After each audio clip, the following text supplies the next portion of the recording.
윤석열 정권이 등장한 후 저는 오늘과 비슷한 설교를 한 적이 있습니다. 설교 시간마다 대통령을 등장시켜야 하는 것도 참으로 불행한 일이 아닐 수 없습니다. 그런데 대통령이라는 사람은 여전히 입을 열면 법치주의와 헌법 정신을 강조하고 있습니다. 법치주의란 국가의 권력은 국민의 의사에 따라 제정된 법률에 바탕을 두어야 한다는 근대 입헌 국가의 정치 원리라고 사전에서 설명합니다. 또한 헌법은 국가 통치의 기본 방침, 국민의 권리와 의무, 통치기구의 조직 따위를 규정하는 한 국가의 최고의 법이라고 역시 사전은 그렇게 설명하고 있습니다. 이 두 가지를 연결해서 설명하면 법이란 국민의 의사에 따라 국민의 행복한 삶을 위해서 제정되어야 하고 헌법의 테두리 안에서 제정되어야 한다는 것입니다. 국민의 의사에 따라서 국민의 행복한 삶을 위한 것이 한 나라 국가의 법, 제정, 정신이어야 한다. 그런 뜻입니다. 그러니까 두 가지의 결론은 헌법 정신에 의해서 만든 법은 국민의 행복을 위해서 시행되어야 한다는 뜻입니다.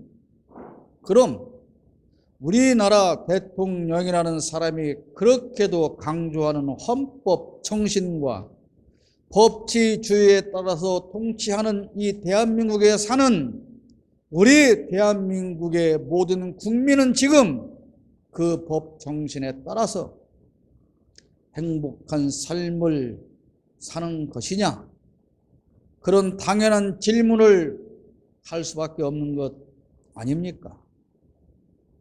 법은 다스리는 사람의 관점에서 시행되는 것이 아니고 그 법으로 보호받아야 하는 국민의 관점에서 시행되어야 합니다.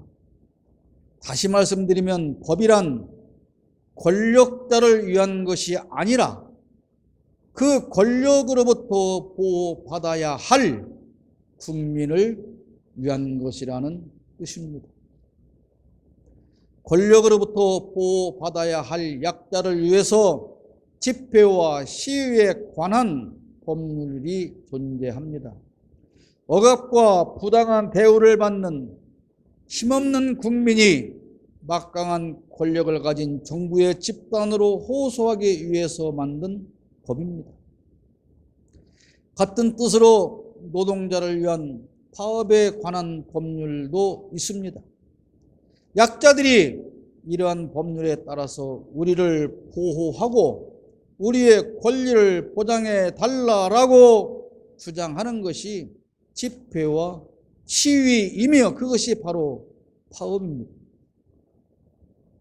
현재의 거대 야당에서 농민을 보호하려는 법이나 간호사를 위한 법과 노동자를 보호하려는 법을 제정하였지만 대통령은 사사건건 거부해 버렸고 또 거부할 것이라고 합니다. 약자들을 보호하려는 법을 왜 그렇게 반대하는 것일까요? 한마디로 약자를 보호할 필요가 없고 기득권이 권력을 휘두르며 살겠다는 것 아니겠습니까? 우리가 국회의원을 선출해서 국회로 보내는 것은 당신이 우리를 대신해서 우리가 억울한 대접을 받지 않고 정당한 권리를 보호받고 행복한 삶을 살게 하는 법을 만들어 달라는 의미입니다. 법치주의라는 말은 힘 있는 내가 법을 휘두르며 너희들을 탄압하고 손아귀에 넣겠다는 것이 아니라 힘없는 국민이 제발 법대로 우리를 보호하고 지켜달라는 의미로 쓰여야 하는 말입니다. 예를 들면 집회 신고를 하고 국민이 길거리에서 집회를 할 때 경찰 기동대가 출동해서 진을 칩니다. 그렇게 경찰이 집회하는 시민을 에워싸고 있는 것을 보면 집회에 나온 시민은 위협감을 느끼게 됩니다. 그러나 집회 현장에 경찰이 출동하는 것은 폭력 시위를 막기 위한 목적도 있지만 분명한 것은 그 시위에 참여하는 국민을 안전하게 보호해야 할 책임도 있는 것입니다. 하나님은 광야의 이스라엘에게 하나님의 백성으로서 지켜야 할 법을 만들어 주셨습니다. 그것이 십계명입니다. 그래서 저는 오늘 이 본문을 선택을 했습니다. 십계명은 헌법과도 같은 것입니다. 그 계명 안에서 수많은 하위법이 제정되었고 이스라엘 백성은 그것을 지키며 사는 것이 하나님을 제대로 섬기는 것으로 생각했습니다. 이런 법에서 중요한 것은 백성이 죄를 범했을 때 어떻게든 반드시 처벌하는 것이 아니라 어떻게 하면 그 죄를 용서받게 할 것인가입니다. 그래서 만든 법이 제사법입니다. 우리나라 검사는 죄를 찾아내는 사람입니다. 그리고 만들어내는 사람이기도 하지요. 누가 누구를 고발하거나 고소하면 피고소인과 피고발인을 검사가 탈탈 털어냅니다. 너희는 잘 걸렸다. 그렇지요. 그러나 검사는 피고발인을 조사하면서 반드시 지켜야 할 원칙이 법으로 정해져 있는데 그것이 곧 무죄 추정의 원칙이라는 것입니다. 그러니까 당신은 무조건 죄인이야. 내가 반드시 당신을 탈탈 털어서 죄인으로 만들고 말 거야. 그런 것이 아니라 당신에게 죄가 있다고 고발한 사람의 말이 맞는지 내가 잘 살펴서 정말로 죄가 있다면 기소해서 재판을 받게 할 것이고 만약에 억울하게 죄인으로 누명 쓰는 일이 없도록 하겠다. 그런 원칙을 가지고 수사하고 조사해야 한다는 말입니다. 수사경찰과 검사는 죄를 찾는 사람이 아니라 죄가 있는지 없는지를 살펴서 가려내는 사람이어야 합니다. 다시 말씀드리지만 법을 만드는 것은 그 법으로 말미암아 억울하게 당하고 사기당하고 피해당하고 탄압당하는 것을 막아서 선량한 시민을 보호하기 위한 것이 목적입니다. 그러나 독재자는 자기의 권력을 지키거나 그 권력으로 시민을 탄압하기 위해서 법을 만듭니다. 이미 만들어진 법도 그런 용도로만 사용하거나 독재를 강화하기 위해서 비틀어 버립니다. 하나님은 백성을 심판하시려고 십계명을 만드신 것이 아닙니다. 그 법을 잘 지킴으로 모든 하나님의 백성이 행복한 삶을 살게 하시려는 것이 십계명을 제정해서 우리에게 주신 목적입니다. 그러나 시간이 흐르면서 종교 지도자들은 이 법을 악용하기 시작합니다. 십계명 정신과 어긋나는 법을 만들어서 백성을 탄압하거나 자기들의 이득을 위해서 사용합니다. 여러분, 11조를 해야 한다고 하는 것은 법일까요? 하나님께서 만든 법일까요? 성경 어디에도 11조를 하지 않으면 처벌한다고 기록한 곳이 없습니다. 말라기 3장 10절에 있다고요. 읽어봅시다. 너희의 온전한 11조를 창고에 들여 나의 집에 양식이 있게 하고 그것으로 나를 시험하여 내가 하늘문을 열고 너에게 복을 쌓을 곳이 없도록 굳지 아니하나 보라. 이 말씀을 근거로 목사들은 11조를 강요합니다. 그리고 그것을 지키는 것이야말로 하나님의 법인 것처럼 말합니다. 이 말씀에서 11조는 복과 상관이 있는 것이지 법이 아닙니다. 물론 11조를 하지 말라 그런 의미로 제가 말씀드리는 것이 아니라는 사실을 여러분들은 분명히 아실 것입니다. 오늘 출애굽기 20장 8절 말씀에 보면 안식일을 기억하여 거룩하게 지키라 이렇게 말씀하고 있습니다. 이 계명을 오늘의 주일 성수로 끌고 가서 주일 성수를 하지 않으면 마치 10계명 중 하나를 어기는 어마어마한 죄를 짓는 것으로 생각하고 그렇게 가르치고 그렇게 말하고 그렇게 배웁니다. 그러나 엄연히 안식일과 주일은 그 의미가 다릅니다. 안식일은 창조주 하나님께서 엿새 동안 만물을 창조하시고 안식하신 것을 기념하며 창조주 하나님에 대한 감사와 그분의 위대하심을 찬양하는 것이고 더욱 근본적인 의미는 노동자를 쉬게 하라는 것입니다. 안식일은 나도 쉬었으니 너희도 쉬고 너희 종도 노예도 쉬고 심지어 일하는 짐승까지도 쉬게 하라. 그러면서 창조주이신 나 여호와 하나님을 생각하고 기억하라. 그런 의미입니다. 그러나 주일은 그런 의미가 아닙니다. 주님께서 3일 만에 부활하신 그 날이 안식 후 첫날, 즉 요일로 말하면 일요일이기에 그날 하루는 그리스도의 제자들이 모여서 부활하신 주님을 찬양하고 부활의 소망을 품고 힘들고 어렵고 소외된 자들을 돌아보며 주님께서 명령하신 섬김의 자세를 실천하는 날이 바로 주일입니다. 그러면 주님께서 우리에게 그러니까 주일은 주님께서 우리에게 남겨주신 말씀들을 상고하여 실천하고 마지막 날 제자들과 함께했던 성만찬을 기념하고 다시 오실 주님을 기다리며 절망 가득한 세상이지만 주님의 제자다운 삶을 살 것을 다짐하는 그 날이 주일입니다. 그러니까 안식일의 주안점은 하나님께 경배하고 휴식하는 것에 있고 주일의 주안점은 그리스도를 본받음에 있습니다. 그리고 부활의 소망을 품는 것입니다.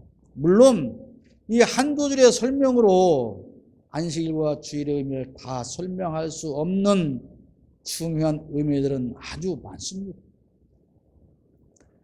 제가 그러니까 11조를 안 해도 된다, 주일을 성수하지 않아도 된다, 그런 의미가 아니라는 말을 꼭 해야 할지 모르겠습니다.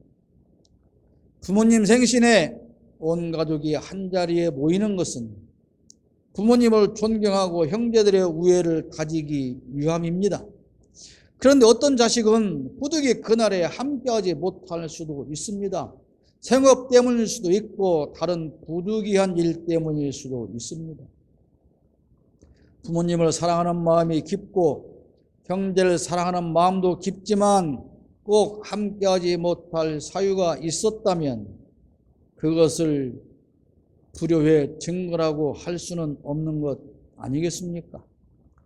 그런데 어떤 이유든 간에 부모님 생신에 안 찾아왔다고 불효자식이라고 가문의 법을 어겼다고 가문에서 파내는 일은 없지 않습니까? 오히려 부모님은 그 자식에 대하여 더 애틋한 마음을 가질 수도 있습니다. 인생 살기가 많이 힘들어서 마음과는 달리 부모님을 자주 찾지 못한다면 부모님은 그 자식의 마음을 이해하고 더 깊은 마음으로 사랑해 주는 것이 인지상정 아니겠습니까? 그러니까 구약시대로 말을 하면 내가 오늘 일을 하지 않으면 굶어 죽을 수밖에 없는 상황이다. 그래서 안식일날 일을 했다. 그러면 너는 안식일을 맺으니 돌로 쳐 죽이는 게 마땅하다. 그게 법정신이냐? 그런 말입니다. 주일을 성수하고 하나님께 예배해야 되는데 정말로 오늘 하루 나가서 돈 벌어 오지 않으면 온 가족이 굶을 상황이 나서 주일 성수하지 못하고 예배하지 못하고 노동을 했다면 그게 정죄 받아야 할 일이냐? 그것이 법정신이냐? 그런 말입니다.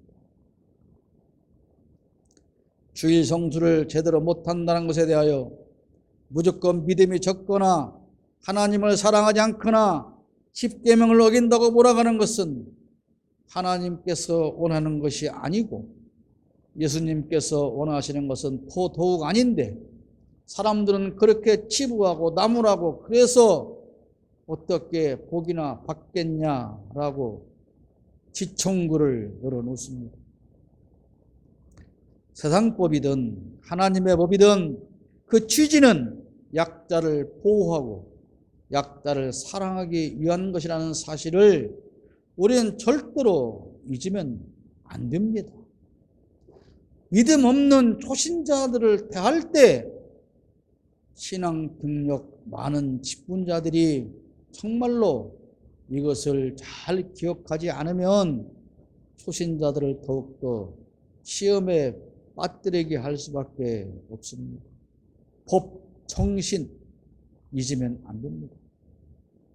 정권이 바뀌고 1년 남짓 지났습니다만 단 하루 한 날도 편하고 조용한 날이 없습니다. 정말 신기한 건 제가 본문을 잡고 설교 제목을 잡고 일주일 내내 이 원고를 만들어 가는데 기가 막히게 본문과 설교 주제에 맞추어서 세상의 일들이 일어납니다. 제가 고속도로가 꼬부라진 것을 염두에 두고 설교 준비한 것이 아닌데 그렇게 연결이 되더라 그런 말입니다. 단 하루도 편하고 조용한 날이 없어요. 후쿠시마, 핵폐수, 무단 방류는 조금 제껴 놓더라도 대통령 부인과 장모와 처남이 가지고 있는 땅으로 고속도로가 옮겨간다는 말 때문에 전국이 들끓고 있지 않습니까? 보통의 땅 투기꾼들은 야, 저 땅으로 도로가 날 계획이 있대. 그래서 그 정보를 미리 빼내서 아무도 모를 때 거기에 땅을 사두는 게 일반적인 투기꾼들의 범죄 아닙니까?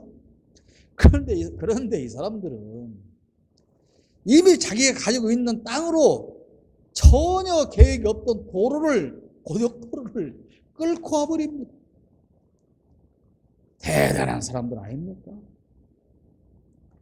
지난 10년 동안 단 한 가지 노선으로 계획해서 추진했던 그 고속도로 노선이 대통령 취임 후 단 8일 검토하고 나서 계획이 바뀌어버립니다. 저도 그 6번 고속도로 잘 압니다. 미사리를 거쳐서 팔당을 거쳐서 그 두물머리를 거쳐서 그 가는 길이 주말에는 특히 얼마나 많이 막힙니까? 그래서 그 길에 도로 막히는 현상을 분산시키기 위해서 그 고속도로를 이미 15년 전부터 계획을 했는데 예비 타당성이라는 걸 하지 않습니까? 예비 타당성이라고 하는 것은 경제성이 있냐 그걸 보는 겁니다. 근데 그 경제성 BS 점수가 1점 만점에 0.5가 넘어야 돼요. 새만금 신공항을 지금 반대하는데 바로 그 BS가 0.5를 넘기지 못했어요. 그런데도 하겠다는 것이 문제인 것이에요. 이 지금 말하는 고속도로의 BS는 겨우 0.52점을 받았습니다. 그래서 0.02점 더 받은 것 때문에 이제 시작을 하기로 결정을 했는데 느닷없이 엉뚱한 노선을 가지고 오는 거예요. 원래대로 하면 다리와 터널을 4개만 건설하면 되는데 이 꼬부러진 대로 가면 다리와 터널이 24개를 만들어야 됩니다.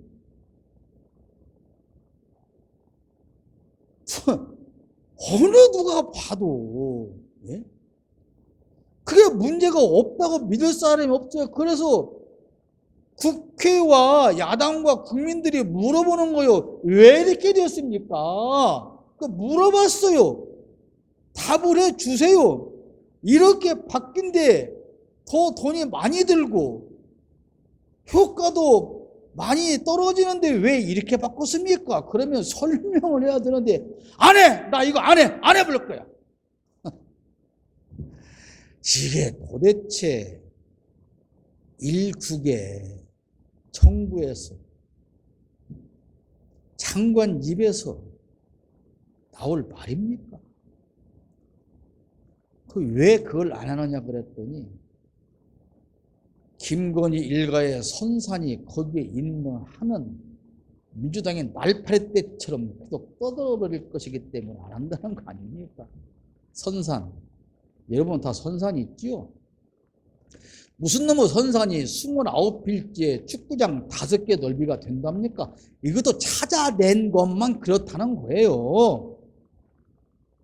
그리고 무슨 놈의 선산이 그 고속도로 종점 주변에 그렇게 싸고 29필지가 둘러 싸고 있다는 것입니까? 그것이 그렇게 우연히 된 것입니까? 문재인 정권 때 이런 일이 있었거나 아마 김종숙 여사 신청해서 이렇다면 요즘에 민주당 국회의원이나 누가 이런 일을 벌였다면 어떻게 했을까요? 특수부 검사들과 언론들은 지금 어떻게 하고 있을까요? 공정과 정의, 법치주의와 헌법 정신을 입만 열면 씨부리고 수백 명의 검사를 동원해서 수백 번의 압수수색을 하고 최소한 수십 명을 구속했을 것 아닙니까? 그런데 주무장관이라는 작자는 오만 성질을 다내고 국민 앞에서 나 안 해! 라고 한마디로 없었던 일로 만들겠다고 합니다. 국토부 장관이 최종 결정권자인데 그걸 몰랐을까요? 입만 열면 법치주의를 주창하는 정권에게 묻습니다. 자다가 뉴스 보고 벌떡 일어나서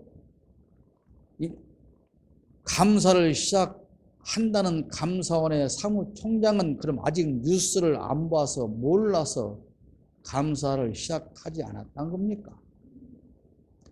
조선 제1검이라는 법무부 장관 한동훈이 지휘하는 검사들은 왜 아무 소리 없을까요? 노동자를 건설폭력배라고 몽둥이 찜들여서 잡아가두는 윤희근 경찰청장은 왜 압수수색을 하지 않는 것일까요? 이권 카르텔을 뿌리 뽑겠다며 날마다 국민을 위협하는 대통령은 왜 국토부와 자기 처가가 연결된 이권 카르텔에 대해서 입을 쳐 닫고 있을까요?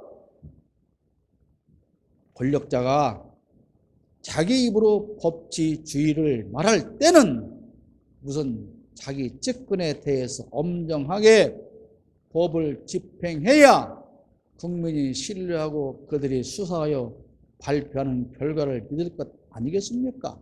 마찬가지로 강단에서 설교하는 목회자가 하나님의 법을 강조할 때는 성도들이 바라볼 때 역시 우리 목사님은 정말 가르침대로 법을 잘 지키시는 분이야 라는 신뢰를 할 때 그 메시지가 마음에 들어와 바뀔 것 아니겠습니까? 법치주의는 긍휼과 사랑을 기본으로 담아야 합니다. 법치주의는 휘두르는 망나니의 칼이 아닙니다. 약자에게는 무자비하고 강자와 측근에게는 눈을 감는다면 그것은 법치주의가 아니라 범죄입니다. 강단에 선 목사들은 항상 하나님의 법을 가르치고 강조합니다. 그리고 그 법으로 성도를 정죄하고 심판해버립니다. 자기들이 죄인 여부를 판단합니다. 자기들이 구원과 멸망을 선언해버립니다. 어떤 성도는 천국에 보내고 어떤 성도는 자기가 지옥으로 이미 보내버립니다. 그러나 하나님도 예수님도 성경도 그들에게 그럴 고난을 준 적이 없습니다. 마찬가지로 국민은 정권이나 검사나 사법부에도 자기들 마음대로 법을 구부리고 휘어서 자신들의 독재와 권력을 지키는 데 사용하라고 유임한 적이 없습니다. 법을 악용해서 철도를 구부리고 고속도로를 구부리고 법치주의를 구부리는 것은 절대로 용서할 수 없는 범죄입니다, 여러분. 아무래도 이 정권은 이번 카르텔과 후쿠시마 핵 폐기수 무단 방류로 인해서 그 수명이 더 단축될 것입니다. 범죄자들이 그 더러운 입으로 법치주의를 씹으리며 국민을 겁박합니다. 헌법 정신을 강조하며 국민의 행복권을 강탈하고 있습니다. 자유를 씹으리며 국민을 억압하고 있습니다. 법치주의는 독재자의 입에서 나와 국민을 탄압하고 자유를 빼앗고 약자를 폭력으로 다스려 감옥에 가두고 자기들의 더러운 이권 카르텔을 지키기 위한 것이 절대로 아닙니다. 법치주의는 국민이 약자가 몸으로 느껴야 합니다. 그것이 바로 저들이 그렇게 강조하는 민주주의 국가입니다, 여러분. 국민과 약자가 법으로 보호받고 그래서 당연한 권리를 누리며 할 말 하고 사는 사회가 되도록 하는 것, 그것이 곧 법치주의입니다. 강단에서는 늘 하나님의 법을 강조하면서 교회 규모를 키우고 법에도 없는 수십 가지의 헌금 봉투를 만들어서 가난한 노동자의 헌금을 갈취하는 것은 자기 땅으로 고속도로를 휘어서 훔쳐가는 것과 같은 범죄입니다. 더러운 입으로 법치주의를 강조하며 억압하고 협박하고 공갈치며 자기 뱃속을 챙기는 더러운 권력자들은 그 이름이 정치인이든 성직자든 종교 지도자든 멸망하고 말 것입니다. 독재자가 외치는 법치주의는 망나니의 칼이어서는 안 됩니다. 성직자라는 이름으로 외치는 법치주의는 돈 뜯어내는 도구가 아니라 오직 성도를 사랑하는 것이어야 합니다. 시민이 행복한 법치주의, 그것이 진정한 법치주의라는 사실을 알아야 합니다.